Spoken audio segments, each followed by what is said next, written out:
তারেক রহমান সাহেব বলেছেন যেই কোন মূল্যে তারা জুলাই সনদ বাস্তবায়ন করবেন।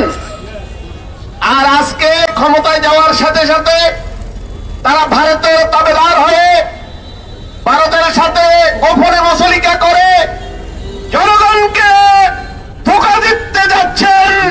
জনগণ তাদের এই ভুল পথে পা বাড়াবে না।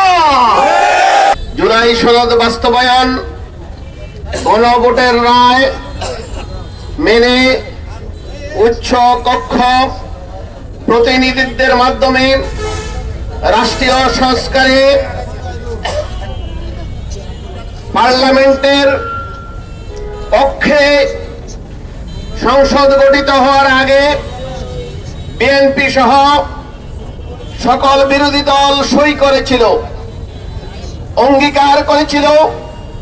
এখনো সেই সমস্ত ভিডিও ফুটেজ অক্ষত আছে এবং সেই ভিডিও ফুটেজে স্পষ্ট দেখা যাচ্ছে তারেক রহমান সাহেব বলেছেন যেই কোন মূল্যে তারা জুলাই সনদ বাস্তবায়ন করবেন।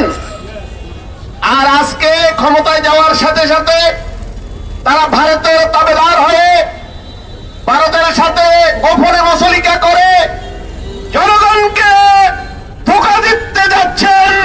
জনগণ তাদের এই ভুল পথে পা বাড়াবে না।